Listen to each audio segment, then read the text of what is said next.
கிறிஸ்து பிறப்பு விழாவை எப்படி கொண்டாடினா நல்லா இருக்கும்? கிறிஸ்து பிறப்பு விழாவை எப்படி கொண்டாடினா நல்லா இருக்கும்?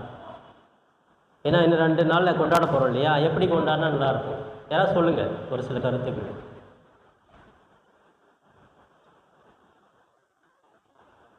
பூசைக்கு போயிட்டு வந்துட்டா சரியா கொண்டாட முடியுமா? தெரியலையா? எப்படி கொண்டாட போறீங்க அதையா சொல்லுங்க. கிறிஸ்து பிறப்பு விழாவை எப்படி கொண்டாட போறீங்க?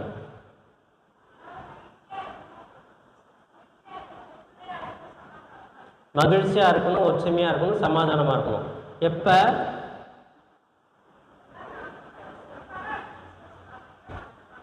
ஓகே, இதுக்காக நீங்க கொண்டாடுறீங்களா? இல்ல அந்த விழாவை எப்படி கொண்டாடணும்னு கேட்கிறேன். Sharing of love. ஆமாம், நம்ம அன்பை மற்றவர்களோடு பகிர்ந்து கொள்வது. அந்த பாப்பா கை தட்டுங்க. உங்கள் பேர் என்னம்மா? மாஜிதா. அதனால் ஜோராக கை தட்டுங்க. அது கூட செய்ய மாட்டீங்களா? சின்ன பொண்ணு அழகாக பதில் சொல்லியிருக்குது பாருங்கள். கிறிஸ்மஸ்க்கு ஷேரிங் ஆஃப் கிஃப்ட்டு கூட சொல்லலை, அன்பை பகிர்ந்து கொண்டு நாங்கள் கிறிஸ்து பிறப்பு அருமையான ஒரு பாயிண்ட். அடுத்தது வேறு என்ன வழிமுறைகள்?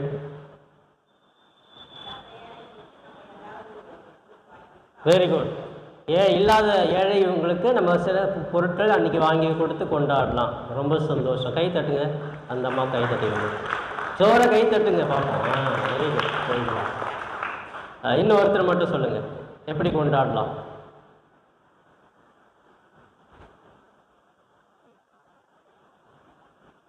நீங்கள் சொன்னால் தான் நான் திரும்ப ஆரம்பிப்பேன். அது 7 மணி ஆனாலும் சரி. எப்படி?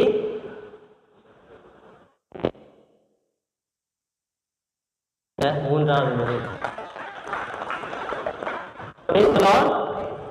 எல்லாம் மகிழ்ச்சியா இருக்கீங்களா?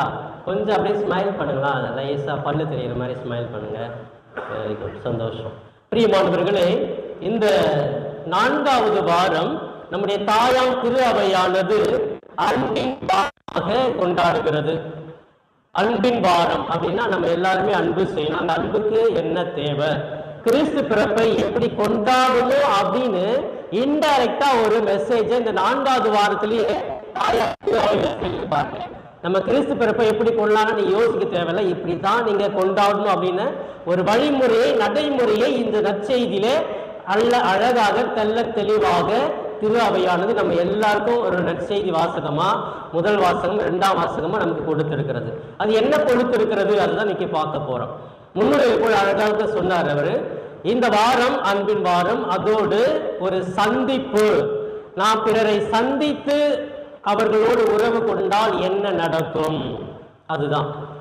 இதுக்கு முன்னாடி ஒரு சின்ன நிகழ்வு மட்டும் நான் சொல்றேன். நான் இந்த பிலாசபி படிக்கும் பொழுது ஏறக்குறைய ஒரு 16 வருஷத்துக்கு முன்னாடி கோத்தகிரியிலிருந்து நாங்கள் தூத்துக்குடிக்கு போனோம். அங்கே முதியோர் இல்லம் இருந்தது. முதியோர் இல்லம், அந்த லெப்பர்சோரியம் அப்படின்னு சொல்லுவாங்க இல்லையா, தொழுநோய் மனிதர்கள் அங்கே இருந்தாங்க. அங்கேருந்து அந்த கிறிஸ்து பிறப்பு விழாவுக்கு ஒரு வாரத்துக்கு முன்னாடி அவங்களுக்கு உதவி செய்யலாம் அப்படின்னு சொல்லிட்டு நாங்கள் போகிறோம். இந்த அங்கே உள்ள தங்கி இருக்கிறவங்க முதியோர்களுக்கும் மற்ற வியாதி உள்ளவர்களுக்கும் சொல்லப்பட்டிருந்தது. அவங்க வழி மேலே வெளி வச்சு ரொம்ப அப்படியே காத்துக்கிட்டே இருந்தாங்க. நாங்களாம் அங்கே பிரதர்ஸ், ஃபாதர்ஸ் கூட கிடையாது, பிரதர்ஸ். அப்போ நாங்கள் போகிறோம். போன உடனே பார்த்தீங்கன்னா ஒரு 4 தாய்மார்கள் அந்த கேட்லேயே அப்படியே நின்றுட்டு உட்காந்துட்டு வேடிக்கை பார்த்துட்டு இருக்கிறாங்க. என்ன பார்த்துருக்காங்கன்னா, நாங்கள் இது மாதிரி வரப்போகிறோம், அவங்களுக்காக உதவி செய்ய போகிறோம், கல்ச்சரல் ப்ரோக்ராம் கொடுக்க போகிறோம் அப்படின்னு அதை நினச்சி எப்போ வருவாங்கன்னு சொல்லிட்டு அந்த கேட்லேயே உட்காந்து பார்த்துட்டு இருந்தாங்க. நிறைய பேர் பார்த்தீங்கன்னா அந்த வராண்டாவில் நிறுத்தி எட்டி பார்த்தாங்க, வந்துட்டாங்களா அப்படின்னு சொல்லிட்டு. நாங்கள் போன உடனே இதுக்கு முன்னாடி அந்த நபர்கள் நாங்கள் ஒரு நாள் கூட பார்த்தது கிடையாது, யாருமே தெரியாது. அப்படியே ஏதோ 10 வருஷம் கூட பழகன மாதிரி அவங்க ஓடி வந்து எங்களை அப்படியே வாங்க வாங்க வாங்க வாங்க வாங்க வாங்க சாமி வாங்க சாமி வாங்க சாமி சொல்லிட்டு கையை பிடிக்கிறாங்க, ஒருத்தருங்க துணியை பிடிக்கிறாங்க, ஒருத்தருங்க பேக்கை பிடிக்கிறாங்க, அப்படியே கூட்டிகிட்டு போகிறாங்க. அவ்வளோ சந்தோஷம். எங்கேருந்து தான் அந்த மகிழ்ச்சி அவங்களுக்கு வந்துச்சுன்னே தெரியாது. முன்ன பின்ன தெரியாத மனிதர்கள் அங்கே இது வரைக்கும் அவங்க கெஸ்ட் அந்த மாதிரி யாரும் பார்த்ததில்லை போல இருக்கு. அப்போ அவ்வளோ ஆர்வத்தோட எங்களை அப்படியே அவங்களே கூட்டிகிட்டு போயிட்டு இங்கே உட்காருங்க சிஸ்டர், அங்கே இருக்கிறாங்க, இங்கே வாங்க. அந்த மகிழ்ச்சி அந்த இன்னும் அப்படியே கண்ணு முன்னாடி நிற்குது. அவங்க இந்த சிரித்தது, அவங்களுடைய புன்னகை, அவ்வளோ ஒரு ஆர்வம். அந்த நிகழ்வு இன்னும் என் வாழ்க்கையில் மறக்க முடியாது. அப்ப தெரியாத ஒரு மனிதரை அவங்க பார்க்கறாங்க, இவங்க வர்றாங்க அப்படின்னு சொன்ன உடனே அந்த மகிழ்ச்சியை அவர்கள் அன்று அனுபவித்தார்கள். அப்ப அந்த ஒரு மனித மனம் எதை தேடுகிறது? யாராவது என்னை பார்க்க வர மாட்டார்களா, சந்திக்க வர மாட்டார்களா, என் கூட வந்து உட்கார்ந்து பேச மாட்டார்களா அப்படின்னு நம்முடைய மனம், மனித மனம் ஏங்குவதை அந்த நேரத்தில் நான் பார்த்தேன். பிரியமானவர்களே, இதுதான் இந்த நாளிலே நாம் தியானிக்க இருக்கிற சிந்தனையும் கூட. அன்பானவர்களே, இந்த நற்செய்தியிலே அன்னை மரியாள் எலிசபெத் அம்மாளை சந்திக்க செல்லுகிறார்கள். எத்தனை மணி நேரம் நடந்திருப்பாங்கன்னு நினைக்கிறீங்க? அவங்கள போய் பார்க்கறதுக்கு ஒரு 5 நிமிஷம் நடந்திருப்பாங்களா? எத்தனை மணி நேரம்? Yes, very good. அதாவது அப்ப பஸ் வசதி கிடையாது, நமக்கு பைக் இல்லை, எதுவுமே இல்லை இல்லையா, நமக்கு தெரியும். அப்ப அந்த அம்மா போய் பார்க்கணும்னா பாலைவனம்லாம் நடந்து தான் போகணும். அப்ப எத்தனை நாட்கள் நடக்கிறாங்க? ஒரு உறவை போய் நம்ம பார்க்கணும் அப்படின்னா 3 நாள். அவங்க நினைச்சிருந்தா எதுக்கு இத்தனை நாள் நம்ம நடந்து போய் அவங்கள பார்க்கணுமா அப்படின்னு உட்கார்ந்து இருக்கலாம். ஆனா 3 நாள் ஆனாலும் பரவாயில்ல, நான் போறேன் அப்படின்னு சொல்லிட்டு நடந்து போறாங்க. போய் அவர்களை சந்திக்கிறார்கள். அது ஒரு சிறிய குடிசை தான், அங்க நிறைய வீடுகள் கிடையாது. செக்கரியா குடும்பம் தனியா தான் இருக்குது. அப்ப அந்த இடத்துக்கு கெஸ்ட் யாருமே வந்திருக்க மாட்டாங்க.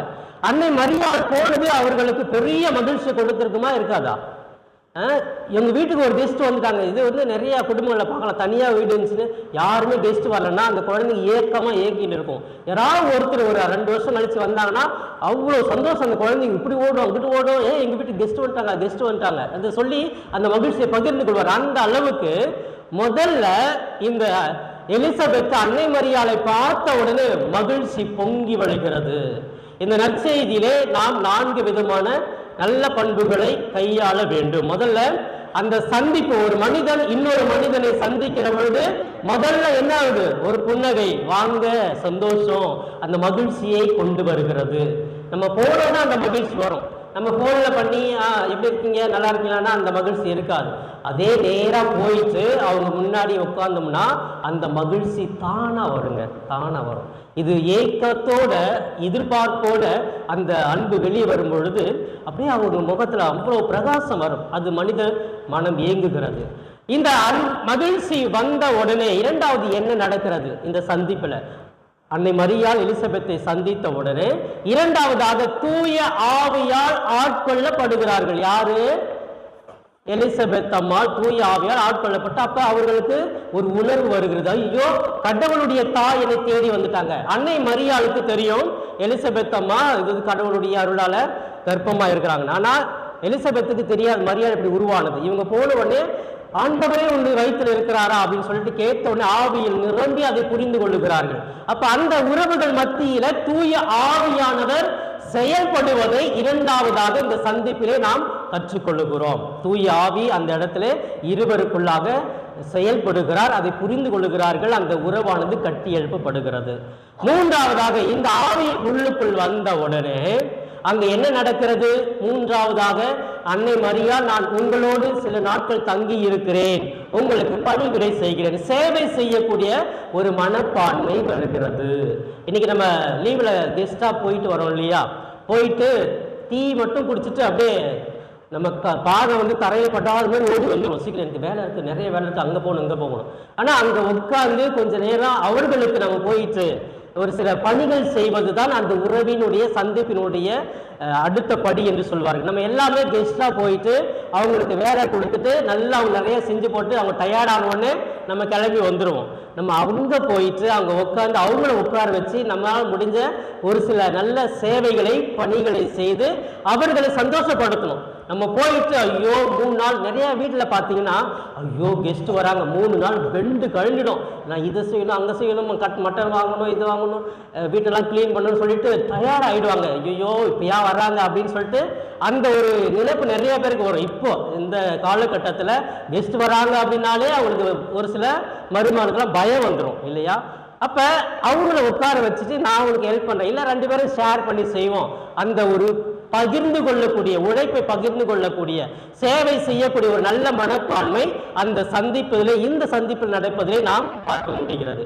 அடுத்தபடியாக இறுதியாக நாம் பார்ப்பது இந்த சந்திப்பின் மூலமாக கடவுளுடைய பிரசன்னத்தை முடியும். எப்படி உணர்ந்தாங்க நற்செய்தியில? அன்னை மரியாள் வந்த உடனே எலிசபெத் அம்மாள் அங்க இருக்கும் பொழுது இயேசு எப்படி இருந்த அந்த எலிசபெத் அம்மாவுடைய வயிற்றுல என்ன பண்ணுச்சு? அவருடைய வயிற்றுல திருமுழுக்கு யோவான் துள்ளி குதித்தாராம். ஏன்? அவ அந்த மீட்பை பார்த்துட்டாங்க. அப்ப அங்க உள்ள ஒரு பெரிய மகிழ்ச்சி, ஏன் கடவுளே இங்க வந்திருக்கிறார் அப்படிங்கிறது உணர்த்துறத அந்த சந்திப்பு அவர்களுக்கு சொல்லி கொடுக்கிறது. அப்ப அவருடைய வயிற்றில் இருந்த குழந்தை துள்ளி குதித்தது. அதனுடைய அடிப்படை என்ன? கடவுள் என்னை தேடி வந்து விட்டார். ஒரு கெஸ்ட் நமக்கு வராங்கன்னா அவர்கள் மூலமாக கடவுள் நம்ம குடும்பத்துக்கு வருவார் என்ற ஒரு செய்தி.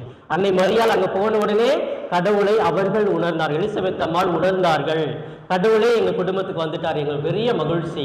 பிரியமானவர்களே, இந்த 4 நிகழ்வானது ஒவ்வொரு சந்திப்பிலும் நடக்க வேண்டும், நடக்கணும். அப்படி நடக்குதா? நீங்க பாருங்க, ஒரு வீட்டுக்கு போனா ஐயோ அவங்க வர்றாங்கன்னு சொன்ன உடனே வீட்டை பூட்டிட்டு வெளியே போறவங்க நிறைய பேர் இருக்காங்க. இவங்க வர்றாங்க அப்படின்னு நமக்கு தெரிஞ்சாலே இல்லைல்ல எனக்கு உடம்பு சரியில்லை, நான் நல்லா படுத்தியா இருக்கிறேன் அப்படின்னு சொல்லிட்டு மெசேஜ் பண்றவங்களா இருக்கிறாங்க. இன்னும் ஒரு சிலர் கூப்பிட்டாலும் வாங்கம்மா ஒரு முறையாவது வந்து போங்கம்மா அப்படின்னு சொன்னா கூட ஐயோ எனக்கு ஏகப்பட்ட வேலை இருக்கு, எனக்கு லீவே இல்லை, ஞாயிற்றுக்கிழமை ஒரு லீவு, அன்னைக்கு தான் துணி துவைக்கணும், மட்டன் வாங்கி சமைக்கணும், நிறைய வந்து என் பிள்ளைங்களை ஸ்பெஷல் கிளாஸ் அனுப்பணும் அப்படின்னு ஏதாவது ஒரு சாக்கு போக்கு சொல்லிட்டு அன்னைக்கும் வந்து நம்ம என்னால வர முடியாது. கிறிஸ்துமஸ் வரீங்களா? ஐயோ அன்னைக்கு ஒரு நாள் தான் நாங்க குடும்பமா உட்காந்து சமைச்சு சாப்பிட போறோம், துணி எடுத்து நல்லா கொண்டாடுவோம், அன்னைக்கு நாங்க உங்க வீட்டுக்கு வந்தா நாங்க எப்படி கொண்டாட முடியும்? Praise the Lord, praise the Lord. பாருங்க இந்த மனநிலை பாருங்க. இன்னைக்கு மனிதர்களை சந்திக்க யாரும் விரும்புவது கிடையாது, அப்படி வரவேற்கவும் யாரும் விரும்புவது கிடையாது. அந்த சூழ்நிலை இன்னைக்கு வாழ்ந்து கொண்டிருக்கிறோம். இப்படிப்பட்ட இந்த சூழ்நிலையில எனது கிறிஸ்து பிறப்பை நான் இன்னைக்கு எப்படி கொண்டாட போறேன்? 2 நாள் கழிச்சுனா நான் யாராவது சந்திக்க இருக்கிறேன்னா? இன்னைக்கு பார்க்குறோம் குடும்பங்கள்ல, என் குடும்பம், என் மனைவி, என் பிள்ளைங்க, நாங்கள் மட்டும் கொண்டாடினா போதும். எங்கள் அப்பா அம்மா ஏதோ ஒரு கிராமத்தில் இருக்கிறாங்க, ஏதோ ஒரு ஊரில் இருக்கிறாங்க, அவங்க கொண்டாடிக்குவாங்க. நான் பணம் அனுப்பிட்டேன், நான் வந்து ஜிபே பண்ணிட்டேன், அவங்க 2000 ரூபாய் அனுப்பிட்டேன், அவங்க கறியெல்லாம் எடுத்துவாங்க, துணியெல்லாம் எடுத்துவாங்க, அவங்க கொண்டாடிக்குவாங்க. நான் இங்கே என்ன பண்ணுவேன்? 10 பேருக்கு 100 பேருக்கு சமைச்சு கொடுப்பேன், பிரியாணி செஞ்சு கொடுப்பேன், நான் நல்லா கொண்டாடுவேன், கோயிலுக்கு போவேன்.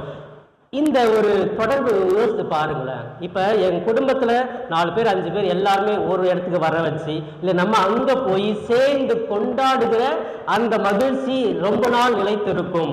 அதுதான் ஆண்டவர் விரும்புகிறார். ஏசு முத பிறக்கிறதுக்கு முன்னாடியே, அப்பா நான் வரப்போற இந்த மண்ணுலகத்துக்கு நீங்க என்ன செய்யணும்? உறவுகளோட ஐக்கியமா இருங்க, சேர்ந்து இருங்க, ஒன்னா இருங்க, கொண்டாடுங்க, அந்த மகிழ்ச்சி அனுபவிங்க அப்படின்னு தான் இந்த குழந்தை இயேசு பிறக்கிறதுக்கு முன்னாடியே வந்து ஒரு செய்தியை சொல்றார். இந்த செய்தியை நம்ம எல்லாமே மறந்துடும். நான் புது துணி போகணும், என் குடும்பம் மட்டும் சந்தோஷமா இருக்கணும், எங்க அப்பா அம்மா எப்பயாவது நம்ம பார்த்துக்கிறேன். இது நிறைய நம்ம சூழ்நிலை நம்ம சாக்கு போட்டு சொல்லணும்னாக்கா குறை சொல்லிக்கிட்டே இருக்கலாம். இல்லை கஷ்டம், பஸ் ஃபேர் நிறைய ஆகுது, இது ஆகுது. ஆனால் நீங்கள் போய் பாருங்க, அதை விட நீங்கள் அனுப்புகிற பணத்தை விட பெரிய மடங்கு அவங்களுக்கு ஒரு சந்தோஷம் கிடைக்கும். உங்கள் உறவுகளை சேர்த்து பாருங்க, அவர்களை கூப்பிட்டு உட்கார வச்சு நீங்கள் அந்த கொண்டாடி பாருங்க. இதுதான் கடவுள் விரும்புகிற ஒரு பெரிய ஒரு செய்தியாக இருக்கிறது. Praise the Lord, praise the Lord. நான் சொல்றது புரியுதுங்களா? ஒரு எளிமையான ஒரு செய்தி தான் இந்த 4வது வாரத்தில். அப்ப நான் பிறரை அன்பு செய்கிறேன் என்றால் அந்த அன்பு எப்படி இருக்க வேண்டும்? துணி வாங்கி கொடுக்கறதோடு நிறுத்திடக்கூடாது, கிஃப்ட் வாங்கி கொடுக்கறதோடு நிறுத்திடக்கூடாது, அவங்க ஃபோன் பண்ணி விஷ் பண்ணுறதோடு நிறுத்திடக்கூடாது. அட்லீஸ்ட் அவங்க ஏன் கூட ஒன்றா இருந்து கொண்டாடக்கூடிய அளவுக்கு நான் ஏதாவது முயற்சிகள் எடுக்கிறேனா? அந்த மாதிரி முயற்சி எடுத்து அவர்களை சந்திக்கிற அந்த சந்திப்பு இருக்கிறதே, இந்த 4 வழிமுறைகளை உங்களுடைய வாழ்க்கையில் கொண்டு வருகிறது. யாராவது ஞாபகம் இருந்தால் சொல்லுங்க. முதல் வழிமுறை என்னது? சந்திப்பு என்ன கொண்டு வருகிறது? நான் சொன்னது தான் கேட்கிறேன். முதல்ல என்ன நமக்கு கொடுக்கிறது சந்திப்பு? மகிழ்ச்சியை கொடுக்க. சத்தமா சொல்லுங்க, மகிழ்ச்சியை கொடுக்கிறது. 2வதாக தூய ஆவியினுடைய உணர்வை கொடுக்கிறது, தூய ஆவியான உணர்வை கொடுக்கிறது. 3வது பணி செய்யக்கூடிய, சேவை செய்யக்கூடிய மனப்பான்மை ஏற்படுத்துகிறது. 4வது கடவுளை எல்லாம் தூங்கிட்டு இருந்தீங்களா? 4வது கடவுளையே கொண்டு வருகிறது. ஞாபகம் இருக்கா நான் சொன்னது? Very good. எல்லாம் ரிஃப்ரெஷ் பண்ணிட்டு திரும்ப சொல்லுங்க. முதல்ல மகிழ்ச்சியை கொடுக்கிறது, சந்திப்பு மகிழ்ச்சியை கொடுக்கிறது, தூய ஆவியாயை கொடுக்கிறது, பணி செய்யக்கூடிய மனப்பான்மை கொடுக்கிறது, கடவுளையே கொடுக்கிறது. இந்த 4 தான் முக்கியமான இந்த நாளினுடைய செய்தி. கிறிஸ்து பிறப்பு விழாவை கொண்டாடுகிற 2 நாளுக்கு முன்பாக நாம் தியானிக்கக்கூடிய ஒன்று, எனது வாழ்வில் நான் மற்ற மனிதர்களை எப்படி சந்திக்கிறேன்? எனது சந்திப்பு அவர்களுக்கு மகிழ்ச்சியை கொடுக்கிறதா, அல்லது கசப்பான உணர்வை கொடுக்கிறதா, வெறுப்பை கொடுக்கிறதா? அனைவரும் கண்களை மூடி இதோ தெய்வீக பிரசன்னத்திலே நம்மை ஒப்பு கொடுப்போம். ஒரு புதிய வாரத்தை இறைவனுடைய பாதத்திலிருந்து தொடங்குகிறோம். இது இன்று சிறப்பாக நம் ஒவ்வொருவரையுமே இறைவன் இந்த தெய்வீக இல்லத்திற்கு அழைத்து வந்திருக்கிறார். சிறப்பாக இயேசு பாலனுடைய பிறப்பு விழாவை இந்த வாரத்திலே சந்திக்க இருக்கிறோம். ஒரு மகிழ்ச்சியான விழாவை அனுபவிக்க இருக்கிறோம். நம்மை ஒப்பு கொடுப்போம். ஆவியானவர் நம்மை ஆட்கொள்ளட்டும். நம்மை சோதிக்கிற சோர்வுகளை உண்டு பண்ணுகிற பொல்லாத அந்தகார சக்தியிலிருந்து நமக்கு விடுதலை கிடைக்க ஜெபிப்போம். அன்பு தெய்வமே, இதோ சிறப்பாக திருவருகை காலத்திலே 4வது ஞாயிறான இன்று உமது பெயரால் நாங்கள் கூடியிருக்கிறோம். இன்று நீர் எங்களுக்கு கொடுத்த இந்த சிந்தனைக்காக நன்றி கூறுகிறோம். அன்னை மரியாள் எலிசபெத் அம்மாளை பல மைல் தொலைவு சென்று சந்தித்தார்கள். அந்த சந்திப்பிலே அவர்கள் மகிழ்ச்சியை, தூய ஆவியானுடைய தூண்டுதலை, பணி செய்யக்கூடிய உதவுகின்ற நல்ல மனப்பான்மையை, கடவுளையே கொடுக்கக்கூடிய ஒரு சூழ்நிலையை உணர்த்துவதை நாங்கள் தியானித்தோம். இதோ நாங்கள் ஒவ்வொரு நாளும் பல மனிதர்களை சந்திக்கிறோம். அந்த சந்திப்பு எங்களுக்கு எந்த உணர்வை கொடுக்கிறது என்பது எங்களுக்கு தெரியவில்லை. ஆனாலும் இதோ பிறக்க இருக்கிற உம்முடைய குழந்தை பிறப்பு, அந்த நினைவு நாள் எங்களுக்கு ஒரு புத்துணர்ச்சியை, புது உறவை கட்டி எழுப்ப துணையாக இருக்கட்டும். எங்கள் குடும்பத்திலே ஒற்றுமை, சமாதானம், அன்பு நீடித்து நிலவட்டும். நாங்கள் எங்கள் உறவுகளை சந்திக்கிற பொழுது அந்த உறவுகள் மத்தியிலே மகிழ்ச்சி மாத்திரம் கொடுக்கும் ஒரு மனிதர்களாக நாங்கள் வாழ கிருபை செய்யும். அன்பு இயேசுவே, இதோ இந்த மாலை பொழுதிலே இங்கே கூடி ஜெபித்துக் கொண்டிருக்கிற ஒவ்வொரு பிள்ளைகளுடைய எண்ணங்கள், ஏக்கங்கள் எல்லாம் பாதுகாப்பு இருக்கிறேன் செய்வது. இந்த வாரத்தில் இவர்கள் நினைக்கிற காரியங்கள், எடுக்கிற முயற்சிகளிலே உமது துணை இருக்கட்டும். இவர்கள் எங்கு சென்றாலும் பயண வேளையிலே உமது பாதுகாப்பும் அரணும் கோட்டையும் இருக்கட்டும். குடும்பங்களிலே கணவன், மனைவி, பிள்ளைகள் ஒவ்வொருவரை புரிந்து கொண்டு சமாதானத்தோடு, சந்தேக மனப்பான்மை இல்லாமல் ஒருவரை ஒருவர் விட்டு கொடுத்து ஏற்றுக்கொண்டு நேர்மையோடு நீதியோடு வாழ்வதற்கு அவர்கள் நல்ல வாழ்வு சூழ்நிலைகளை ஏற்படுத்தி தாரும் தெய்வமே.